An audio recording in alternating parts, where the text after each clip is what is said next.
আচ্ছা, আমরা আজকে কথা বলবো ফিডব্যাক মেকানিজমকে নিয়ে। আমরা ইতিমধ্যেই হোমিওস্টেসিসকে নিয়ে জেনে এসেছি। হোমিওস্টেসিস মানে হচ্ছে কি?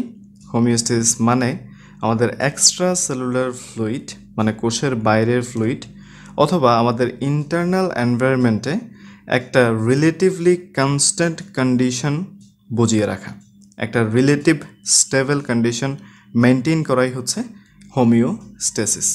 আমরা চাইলে হোমিওস্টেসিসকে আরও একভাবে খুব সিম্পলি বুঝতে পারি, আর সেটা হচ্ছে একটা গ্রাফের মাধ্যমে। আমরা যদি সেই গ্রাফটাকে এখানে একটু দেখাই, ধরো এটা হচ্ছে কোনো একটা গ্রাফ, এবং এখানে আমরা দেখাচ্ছি এটা হচ্ছে আমাদের টাইম, মানে সময়ের সাথে সাথে আমাদের বডির যে কোনো একটা কিছু কীভাবে চেঞ্জ হয় আমরা সেটাকে একটু দেখি। ধরো বডির এটা হচ্ছে কোনো একটা সেট পয়েন্ট, ধরো এটা হচ্ছে আমাদের ব্লাড গ্লুকোজ লেভেল, অথবা বলতে পারো এটা হচ্ছে আমাদের ব্লাড প্রেশার, অথবা বলতে পারো এটা হচ্ছে আমাদের ইলেকট্রোলাইটের কনসেন্ট্রেশন, যেটাই হোক। ধরো এটা আমাদের বডির যে কোনো একটা সাবস্টেন্স এর লেভেল, এবং এটা হচ্ছে ওই সাবস্টেন্সের একটা স্টেবল লেভেল। তাহলে এটাকে আমরা বলতে পারি এটা হচ্ছে একটা সেট পয়েন্ট। তো কি হয় যে আমাদের বডিতে সব সময় এরকম সেট পয়েন্টে কোনো একটা সাবস্টেন্স থাকে না। ধরো কোনো একটা সাবস্টেন্স সেট পয়েন্টে অনেকক্ষণ ধরে ছিল, কিন্তু হঠাৎ করে এই সাবস্টেন্সটা একটু বেশি হয়ে গেল আমাদের বডিতে। এখন এই সাবস্টেন্সটা যখন বেশি হয়ে গেছে, তখন সেই সাবস্টেন্সটা আবার কিছুক্ষণ পরে কমে আবারও সেট পয়েন্টে চলে আসতে পারে, কারণ আমাদের হোমিওস্টেসিসের ফলে। হোমিওস্টেসিস কোনো একটা জিনিসকে বেড়ে যাইতেও দেয় না এবং কমে যাইতেও দেয় না। বেড়ে গেলে সেটাকে আবারও আগের পজিশনে নিয়ে আসে, মানে সেট পয়েন্টে নিয়ে আসে, এবং যদি কমে যায় তাহলে সেটাকেও আবারও আগের পজিশনে নিয়ে আসে, মানে সেট পয়েন্টে নিয়ে আসে। এবং এইভাবে কাজ করার মাধ্যমে একটা সময় গিয়ে আমরা আমাদের হোমিওস্টেসিসকে ফিরে পাই। তার মানে হোমিওস্টেসিস হচ্ছে কোনো একটা সাবস্টেন্স এর লেভেল যদি বেড়ে যায়, যদি কমে যায়, তাহলে সেটাকে আবারও আগের জায়গায় ফিরিয়ে নিয়ে আসা, মানে আমাদের সেট পয়েন্টের কাছাকাছি ফিরিয়ে নিয়ে আসাটাকেই আমরা বলি হচ্ছে হোমিওস্টেসিস। এখন আমরা এই হোমিওস্টেসিস মেনটেন করার জন্য যে মেকানিজমগুলো ইউজ করি সেগুলোকে বলা হচ্ছে ফিডব্যাক মেকানিজম। সাধারণত দুই ধরনের ফিডব্যাক মেকানিজম এর সাথে আমরা পরিচিত। একটাকে আমরা বলি হচ্ছে নেগেটিভ ফিডব্যাক মেকানিজম, এবং অপরটাকে আমরা বলি হচ্ছে পজিটিভ ফিডব্যাক মেকানিজম। প্রথমেই আসো আমরা একটু বোঝার চেষ্টা করি যে নেগেটিভ ফিডব্যাক মেকানিজম বলতে কী বোঝাচ্ছে, পজিটিভ ফিডব্যাক মেকানিজম বলতে কী বোঝাচ্ছে। এই নেগেটিভ ফিডব্যাক মেকানিজমে নেগেটিভ শব্দটা তারা বোঝায় যে আমাদের বডির কোনো একটা সাবস্টেন্স যদি বেড়ে যায় অথবা কোনো একটা সাবস্টেন্স যদি কমে যায়, সেটাকে আবারও আগের জায়গায় ফিরিয়ে নিয়ে আসা। ধরো আমাদের বডিতে একটা চেঞ্জ হচ্ছে, এবং এই চেঞ্জটা হওয়ার ফলে কোনো একটা সাবস্টেন্স বেড়ে যাচ্ছে।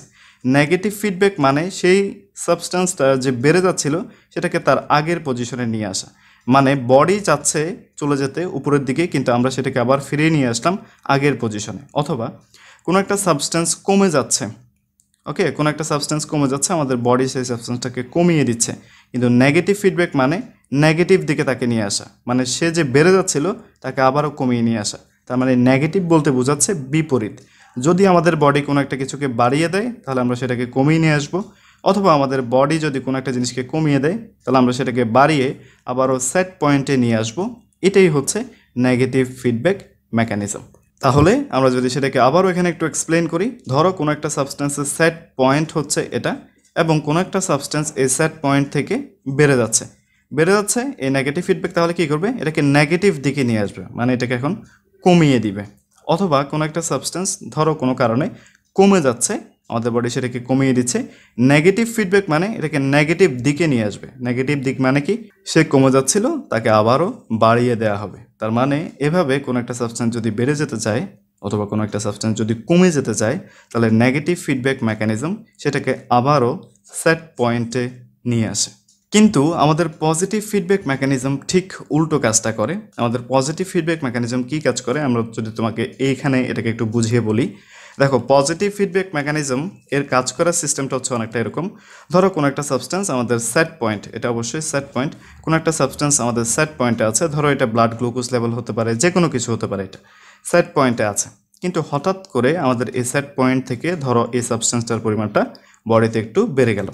আমাদের এই পজিটিভ ফিডব্যাক মেকানিজম কী করবে, আমাদের এই পজিটিভ ফিডব্যাক মেকানিজম তখন অ্যাক্টিভেটেড হবে, এবং আমাদের এই যে বেড়ে যাচ্ছিল এই বাড়াটাকে আরও বাড়িয়ে দিবে আমাদের পজিটিভ ফিডব্যাক মেকানিজম। তাহলে আমরা বুঝলাম যে পজিটিভ ফিডব্যাক মেকানিজম কি। এখন যদি উল্টোভাবে একটু চিন্তা করি, ধরো কোনো একটা সাবস্টেন্স আমাদের বডিতে নর্মাল লেভেলে আছে, এখন ধরো কোনো কারণে যে কোনো রিজনে আমাদের এই সাবস্টেন্সটা বডি থেকে কমে যাচ্ছে বা কমে যেতে চাচ্ছে, তখন পজিটিভ ফিডব্যাক মেকানিজম কি করবে, আমাদের বডি যেই দিকে যাচ্ছিল সেদিকেই তাকে নিয়ে যাবে, মানে আমাদের এই সাবস্টেন্সটাকে আরও কমিয়ে দেবে। তার মানে পজিটিভ শব্দটার অর্থ হচ্ছে যেদিকে যাচ্ছে সেদিকেই নিয়ে যাবে। ধরো কোনো একটা সাবস্টেন্স বেড়ে যাচ্ছে, তাকে আরও বাড়িয়ে দিবে, পজিটিভ ফিডব্যাক মেকানিজম। ধরো কোনো একটা সাবস্টেন্স কমে যাচ্ছে, সেটাকে আরও কমিয়ে দিবে, পজিটিভ ফিডব্যাক মেকানিজম। তাহলে আমরা নেগেটিভ ফিডব্যাক মেকানিজম আসলে কি কাজ করে সেটা বুঝলাম, পজিটিভ ফিডব্যাক মেকানিজম আসলে কি কাজ করে আমরা বুঝলাম, হোমিওস্টেসিস কি আমরা সেটাও বুঝলাম। এখন আসো আমরা এই ফিডব্যাক মেকানিজমগুলো আসলে কিভাবে কাজ করে সেটাকে আমরা একটু দেখার চেষ্টা করি। ফিডব্যাক মেকানিজমগুলো কাজ করার জন্য ইতিমধ্যেই আমরা দেখে আসছি যে প্রথমে কি হতে হয়, প্রথমে একটা ডিস্টার্ব হতে হয়, কোনো একটা জায়গায় কোনো একটা সাবস্টেন্স বেড়ে যেতে হয়, নাহলে কোনো একটা সাবস্টেন্স কমে যেতে হয়। এখানেও কোনো একটা সাবস্টেন্স বেড়ে যেতে হয়, নাহলে কোনো একটা সাবস্টেন্স কমে যেতে হয়, মানে কোনো একটা সমস্যা তৈরি হতে হয়, তাহলেই আমাদের এই ফিডব্যাক মেকানিজমগুলো কাজ শুরু করে। এখন আমাদের যে সমস্যাটা তৈরি হয়, মানে কোনো একটা সাবস্টেন্স বেড়ে যাওয়া বা কোনো একটা সাবস্টেন্স কমে যাওয়া, যেই সমস্যাটা তৈরি হয় এটাকে আমরা বলি হচ্ছে স্টিমুলাস। মানে ইনিশিয়াল যেই চেঞ্জটা হবে, সবার প্রথমে শুরুতে যেই চেঞ্জটা হবে, বেড়ে যাবে অথবা কমে যাবে, এটাকে বলা হচ্ছে স্টিমুলাস। যখন একটা জিনিস বেড়ে যায় অথবা কমে যায়, মানে যখন একটা স্টিমুলাস আসে, তখন সেটাকে সেন্স করার জন্য, সেটাকে বোঝার জন্য যে আমাদের এই সাবস্টেন্সটা কমে গেছে নাকি বেড়ে গেছে, এখনকার লেভেলটা কোথায়, এখন কি সে এই লেভেলে আছে নাকি এই লেভেলে আছে, এটা আমাদের বডিকে বুঝতে হয়। এবং আমাদের বডি এটা বোঝার জন্য কিছু সেন্সর ব্যবহার করে। তাহলে প্রথমেই স্টিমুলেশন তৈরি হয় এবং স্টিমুলেশনটা চলে আসে আমাদের কোনো একটা সেন্সর এর কাছে, এবং আমাদের এই সেন্সর বোঝার চেষ্টা করে যে লেভেলটা কোথায় আছে, লেভেলটা কি বেড়ে গেল নাকি কমে গেল। তখন আমাদের এই সেন্সর সেটাকে সেন্স করতে পারে, অথবা আমরা এই সেন্সরকে বলতে পারি যে ডিটেক্টর।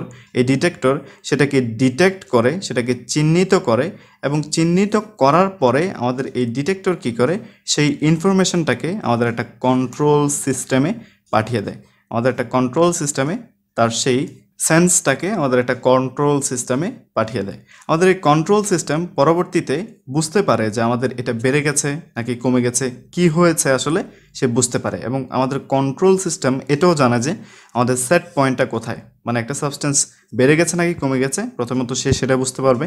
আর এই সাবস্টেন্সটা আসলে কোথায় থাকার দরকার ছিল, তার সেট পয়েন্টটা কোথায়, সেটাও আমাদের এই কন্ট্রোল সিস্টেম বুঝতে পারে। তখন আমাদের কন্ট্রোল সিস্টেম কি করে, আমাদের কন্ট্রোল সিস্টেম ইফেক্টরকে অ্যাক্টিভেট করে। এখন কথা হচ্ছে ইফেক্টর কি।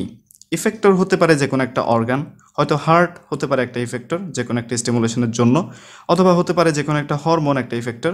তোমরা ইফেক্টর সম্পর্কে পরবর্তীতে ডিটেলস জানবা। এখন সাধারণত তুমি একটু মনে রাখো যে ইফেক্টর মানে অনেক কিছুই হতে পারে, যেমন কোনো একটা অর্গান হতে পারে, কোনো একটা অঙ্গ হতে পারে, অথবা কোনো একটা হরমোন হতে পারে। এই ইফেক্টর কি করবে, ইফেক্টর সেই কাজটা সম্পাদন করবে, মানে আমাদের কন্ট্রোল সিস্টেম তাকে যেই ইনফরমেশনটা পাঠাবে, মানে ধরো বেড়ে গেলে সেটাকে কমার জন্য পাঠাবে, এই ইনফরমেশনটা আমাদের ইফেক্টর বাস্তবায়ন করবে। এবং ইফেক্টর বাস্তবায়ন করে আমাদের এই ইনিশিয়াল যে স্টিমুলেশন, এই স্টিমুলেশনের জন্য একটা ফিডব্যাক তৈরি করবে। তাহলে এটাই হচ্ছে আমাদের ফিডব্যাক তৈরি করার একটা সিস্টেম। ঠিক আমাদের এখানেও পজিটিভ ফিডব্যাক মেকানিজমটাও ঠিক একইভাবে কাজ করবে। আমাদের একটা স্টিমুলেশন হবে, মানে কোনো এক জায়গায় কোনো একটা কিছু বেড়ে যাবে অথবা কমে যাবে, এই স্টিমুলেশনটা কোনো একটা ডিটেক্টর ডিটেক্ট করবে, এবং ডিটেক্ট করে সে পাঠিয়ে দেবে আমাদের কন্ট্রোল সিস্টেমে। কন্ট্রোল সিস্টেম বুঝবে যে আসলে কি অবস্থায় এখন কি করা উচিত, তখন কন্ট্রোল সিস্টেম আমাদের পজিটিভ ফিডব্যাকের বেলায় সেটাকে বাড়িয়ে দিবে, এবং সেটাকে বাড়ানোর জন্য আমাদের ইফেক্টরে কিছু স্টিমুলেশন বা কিছু সেন্স সে পাঠাবে, এবং ইফেক্টর সেটাকে আবারও বাড়িয়ে দিবে, এবং ইফেক্টর আমাদের এই ইনিশিয়াল স্টিমুলেশনটাকে ইনক্রিজ করার কাজ করবে। তাহলে এভাবেই আমাদের পজিটিভ ফিডব্যাক মেকানিজম এবং নেগেটিভ ফিডব্যাক মেকানিজম কাজ করে। এখন আসলে আমরা ইন্ডিভিজুয়ালি নেগেটিভ ফিডব্যাক মেকানিজম এবং পজিটিভ ফিডব্যাক মেকানিজমের কিছু উদাহরণের মাধ্যমে আমরা এই নেগেটিভ এবং পজিটিভ ফিডব্যাক মেকানিজমকে বোঝার চেষ্টা করব। তো প্রথমেই একটা কথা বলে নেওয়া ভালো যে আমাদের নেগেটিভ এবং পজিটিভ ফিডব্যাক মেকানিজমের ভেতরে আমাদের নেগেটিভ ফিডব্যাক মেকানিজমটা অনেক বেশি কমন। পজিটিভ ফিডব্যাক মেকানিজমটা রেয়ার, বাট আমাদের বডিতে দুইটা মেকানিজমই পাওয়া যায়। এখন আমরা এই মেকানিজমগুলোর কিছু এক্সাম্পলের সাথে পরিচিত হব। প্রথমে আসো আমরা নেগেটিভ ফিডব্যাক মেকানিজম দিয়ে শুরু করি। ধরো কোনো কারণে আমাদের ব্লাড প্রেশার বেড়ে গেল। ধরো এটা হচ্ছে আমাদের একটা ব্লাড ভেসেল, এবং ব্লাড ভেসেলের গায়ে আমাদের ব্লাড অনেক বেশি প্রেশার দিচ্ছে, মানে সহজ কথায় বললে আমাদের ব্লাড প্রেশার বা বিপি বেড়ে গেল। এখন বিপি বেড়ে গেলে কি হবে? বিপি বেড়ে গেছে মানে আমাদের আগে ব্লাড প্রেশার একটা সেট পয়েন্টে ছিল, এখন ব্লাড প্রেশারটা হঠাৎ করে একটু বেড়ে গেল। এখন ব্লাড প্রেশারটা যখন হঠাৎ করে একটু বেড়ে যাবে, তখন এই ব্লাড প্রেশারটা একটা স্টিমুলাস হিসেবে কাজ করবে। এখন ব্লাড প্রেশারটা যে বেড়ে গেল, এটাকে কেউ না কেউ একজন সেন্স করতে হবে, এবং আমাদের এই ব্লাড প্রেশারকে সেন্স করার জন্য আমাদের ব্যারো রিসেপ্টর নামে কিছু রিসেপ্টর পাওয়া যায়। এগুলো সাধারণত আমাদের অ্যাওর্টিক আর্চে পাওয়া যায়, এবং আমাদের এখানে ক্যারোটিড বডি হিসেবে এসব ব্যারো রিসেপ্টর পাওয়া যায়। এসব ব্যারো রিসেপ্টর তখন সেটাকে সেন্স করতে পারবে, সেটাকে ডিটেক্ট করতে পারবে যে আমাদের ব্লাড প্রেশারটা এখন বেড়ে গেছে। তারপর আমাদের এই সেন্সটা চলে যাবে আমাদের কোনো একটা কন্ট্রোল সিস্টেমে। আমাদের ব্লাড প্রেশারকে কন্ট্রোল করে আমাদের ব্রেন, স্পেসিফিক করে বললে আমাদের মেডুলা অবলঙ্গটা আমাদের ব্লাড প্রেশারের সাথে জড়িত। আমাদের এই ব্লাড প্রেশার সম্পর্কিত ইনফরমেশনগুলো পরবর্তীতে কিছু নার্ভ ফাইবারের মাধ্যমে আমাদের এই অংশগুলা থেকে, মানে ক্যারোটিড বডি এবং অ্যাওর্টিক বডি, এই অংশগুলা থেকে চলে যাবে আমাদের এই মেডুলা অবলঙ্গটায়, যাবে কিছু নার্ভ ফাইবারের মাধ্যমে। তোমরা পরবর্তীতে শিখবা যে এগুলো আমাদের ভ্যাগাস নার্ভ এবং গ্লসোফ্রেঞ্জিয়াল নার্ভের মাধ্যমে আমাদের মেডুলাতে যাবে, এবং মেডুলা থেকে পরবর্তীতে কিছু ইনফরমেশন আমাদের একটা ইফেক্টরে যাবে।